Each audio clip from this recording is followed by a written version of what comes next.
Assalamualaikum warahmatullahi wabarakatuh. Secara etimologi, al-ijarah berasal dari kata yang artinya adalah ganti dan upah atau al-itsabah, memberi upah. Ijarah juga diartikan menjual manfaat. Jadi ijarah secara logawi atau secara bahasa bisa bermakna ganda. Dia bisa berarti upah, bisa juga berarti sewa. Antara sewa dan upah ada perbedaan makna di dalam operasional. Sewa biasanya digunakan untuk benda, sedangkan upah digunakan untuk tenaga. Ya. Secara istilah atau terminologi, ijarah adalah akad atau perjanjian untuk pemindahan hak guna atau manfaat dari suatu barang atau jasa dalam waktu tertentu dengan adanya pembayaran upah atau ujrah tanpa diikuti dengan pemindahan kepemilikan atas barang itu. Jadi dengan demikian objek dari perjanjian ijarah atau akad ijarah adalah manfaat, bukan bendanya. Jadi secara sederhananya kita katakan bahwa ijarah itu adalah untuk sementara suatu benda manfaatnya digunakan oleh pihak lain, bukan oleh pemilik, di mana atas pemindahan sementara hak guna tersebut maka si pemilik akan mendapatkan sejumlah pembayaran. Ya. Secara simpelnya itu adalah sewa. Ya. Sewa di sini ya bisa berarti sewa suatu benda. Misalnya kos, rumah kos. Ya, di mana Anda yang rumahnya jauh, lalu kemudian kos di tempat yang tidak jauh dari kampus, maka antara Anda dengan pemilik rumah atau pemilik kos itu berlangsung akad ijarah, di mana pemanfaatan suatu ruang atau suatu kamar yang biasanya digunakan oleh si pemilik untuk sementara beralih kepada Anda di dalam masa tertentu, apakah itu sebulan atau setahun, tergantung bagaimana bunyi dari akad atau perjanjiannya. Ya. Kemudian Anda selaku orang yang menyewa membayar sejumlah uang kepada pemilik kos, ya, kepada pemilik kos untuk masa penggunaan tertentu, apakah 1 bulan dan sebagainya. Di sini kita lihat ada peralihan pemanfaatan ruang kos, ruang kamar dari si pemilik kepada Anda, tetapi tidak terjadi peralihan kepemilikan, sebab hak milik dari ruangan itu sendiri tetap berada pada sang pemilik. Hanya di dalam masa tertentu maka Anda lah yang akan menggunakannya. Nah, di situ akan ada ujrah. Ya, ujrah yang Anda berikan kepada sang pemilik. Terminologi ijarah atau istilah ijarah, ada beberapa pendapat yang disampaikan oleh para imam, ya, para imam dalam ilmu fikih, ya, imam mazhab. Yang pertama adalah menurut Hanafiyah, akad untuk membolehkan pemilikan manfaat yang diketahui dan disengaja dari suatu zat yang disewa dengan imbalan.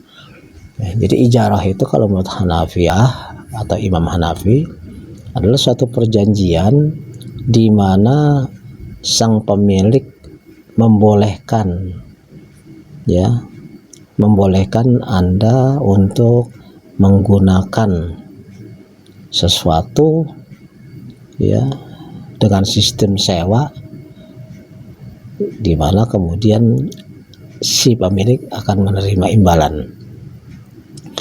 Menurut Imam Maliki, ya, ijarah adalah merupakan suatu nama bagi perjanjian-perjanjian untuk suatu kemanfaatan yang bersifat manusiawi dan untuk sebagian yang dapat dipindahkan manfaatnya.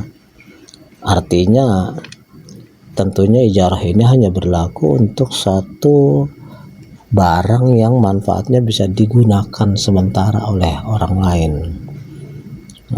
Berarti di sini juga karena yang bersifat manusiawi, berarti bukan hanya barang, tetapi lebih luas lagi, termasuk juga tenaga kerja.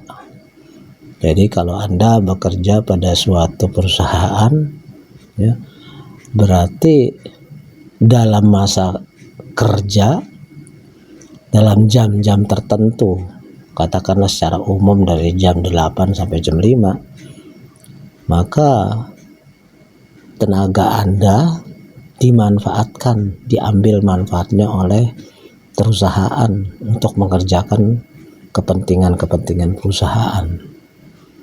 Ya, berarti di dalam masa kerja 8 sampai jam 5 itu Anda tidak diizinkan untuk mengerjakan sesuatu yang untuk Anda, tetapi untuk perusahaan, karena Anda sudah terikat untuk melakukan sewa menyewa tenaga kerja. Baik, dalam hal ini berarti bukan hanya tenaga tapi juga kreativitas Anda, kebebasan Anda. Untuk masa tertentu itu Anda tidak dibolehkan untuk kelayaban, tidak diperbolehkan untuk ngobrol-ngobrol, tidak diperbolehkan untuk melakukan aktivitas apapun yang tidak sesuai dengan kepentingan perusahaan. Tapi Anda harus fokus kepada melaksanakan tugas yang dibebankan perusahaan kepada Anda, ya, di mana nanti setiap bulannya, ya, pemanfaatan tenaga Anda oleh perusahaan itu akan diberi imbalan berupa gaji oleh perusahaan, ya. Dan berarti dalam hal ini pikiran, tenaga dan sebagainya itu tidak mutlak dikuasai oleh perusahaan, karena kalau barang tidak terjadi peralihan kepemilikan.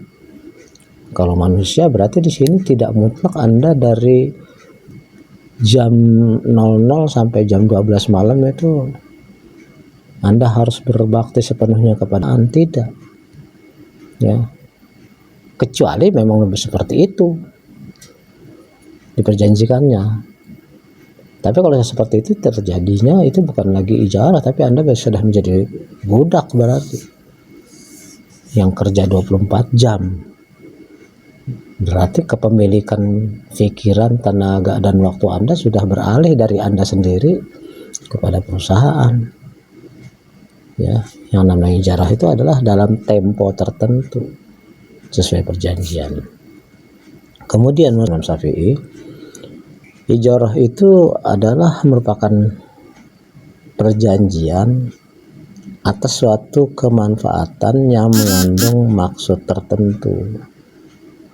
Ya, jadi misalnya mobil yang disewa untuk digunakan, ya, film yang disewa untuk diputar, ditonton, terus tenaga kerja disewa untuk dipekerjakan dan seterusnya. ya. Dan mubah artinya boleh, berarti ini diperbolehkan oleh ajaran Islam, ya, sepanjang memang memenuhi ketentuan-ketentuan yang terkait, ya, dimana kemudian akan ada pengganti atau kebolehan tertentu, ya, artinya penggantian atas pemanfaatan yang diambil sementara oleh si penyewa. Tentu kalau kita bicara tentang aspek hukum dalam ekonomi, jelas berarti bahwa kita harus mencari landasannya di dalam Al-Quran maupun hadis tentang ijarah ini. Kalau dia dikatakan sebagai satu hal yang mubah atau boleh, maka tentu apa dasarnya, ya. Kita tidak bisa mengatakan itu mubah, makruh, haram dan sebagainya tanpa melihat apa backgroundnya atau dalilnya di dalam Al-Quran, ya. Ini tentang ijarah. Al-Quran dalam surat At-Tolak atau surat ke-65 ayat 6 mengatakan bahwa jika mereka telah menyusukan anakmu, maka berilah upah mereka. Nah, di sini ada satu aktivitas yang mengandung nilai ekonomis, yaitu menyusui anak, ya. Sebab kita tahu sendiri bahwa Rasulullah sendiri waktu masih bayinya itu disusui oleh Halimatus Sa'diyah, jadi bukan oleh ibunya sendiri, karena pada waktu itu kebudayaan di negara Arab memang membolehkan bahwa seorang anak disusui oleh wanita lain, ya. Dan ini setelah Islam datang tidak dilarang, malah diperkuat di dalam At-Tolak ini bahwa berikan upah kepada mereka, kepada ibu-ibu susu itu, ya. Berarti kegiatan aktivitas ekonomi berupa menyusui anak adalah sesuatu hal yang sah di dalam Islam, tidak dilarang. Cuma mungkin dalam prakteknya di Indonesia sekarang ini mungkin sudah tidak ada, ya. Ibu-ibu kalau tidak sempat menyusui anak karena kerja atau yang lain, lebih senang kalau anaknya disusui oleh sapi, ya, bukan oleh manusia. Jadi mulai dari bayi anak itu sudah diberikan susu sapi, padahal secara agama diperbolehkan untuk disusui oleh wanita lain. Nah, di sini kelihatan ijarahnya, yaitu sewa dari kemanfaatan air susu ibu kepada seorang bayi, ya, dimana kemudian si ibu itu akan diberikan upah. Hukum berikutnya adalah Al-Qasas ayat 26, ya, yang mengatakan bahwa salah seorang dari kedua wanita itu berkata, "Ya bapakku, ambillah ia sebagai orang yang bekerja pada kita. Dia adalah orang yang paling baik yang kamu ambil untuk bekerja. Dia orang yang kuat dan dapat dipercaya." Siapa ini yang dimaksud? Yang dimaksud adalah Nabi Musa. Kita tahu bahwa Nabi Musa itu adalah bangsa Yahudi yang pada saat itu, ya, bangsa Yahudi itu dijajah oleh bangsa Mesir, oleh Firaun, diperbudak oleh bangsa Arab Mesir. Pada suatu kali beliau sedang berjalan di suatu tempat, melihat ada pertengkaran antara seorang Yahudi dengan seorang Arab Mesir, ya. Nabi Musa mencoba untuk melerai, nah, tapi tidak berhasil, sehingga kemudian Nabi Musa timbul emosi, lalu orang Mesir itu dipukul. ternyata hanya sekali pukul saja itu orang Mesir itu mati, orang Arab Mesir itu mati. Tentu dalam hal ini Musa jadi ketakutan karena beliau adalah seorang Yahudi, yaitu suku yang sedang dijajah oleh bangsa Mesir yang dikepalai oleh Firaun. Ya. Celakanya lagi orang Yahudi yang ditolong ini malah berbalik, malah teriak-teriak mengatakan ada orang yang dibunuh oleh Musa. Padahal dia yang ditolong, tapi dia teriak-teriak manggilin tentara Yahudi, tentara Mesir untuk menangkap Musa. Lalu Musa lari. Ya, lari untuk sampai jauh, sampai pada akhirnya satu tempat beliau tiba di suatu tempat yang ada mata airnya atau ada sumurnya, di mana di sumur itu ya orang-orang antri ambil air, dan diantaranya ada 2 orang wanita yang kemudian didekati oleh Nabi Musa karena mereka nggak berhasil dapat air karena selalu kalah di dalam antrian, selalu kalah oleh laki-laki yang nggak mau ngalah, sehingga kedua wanita ini nggak pernah berhasil ngambil air. Maka kemudian ditolong oleh Musa, ya, diambilkan air, dan kemudian Nabi Musa diajak ke rumah oleh kedua wanita itu, diperkenalkan kepada bapaknya, dan inilah ceritanya. Ya, kedua wanita itu berbicara kepada ayahnya mengusulkan supaya Musa ini dipekerjakan sebagai penggembala ternak, ya, karena dia adalah orang yang jujur, dapat dipercaya, dan lagi juga kuat badannya, ya. Dan ini wanita dan ayahnya itu tidak punya pekerja walaupun ternak mereka cukup banyak.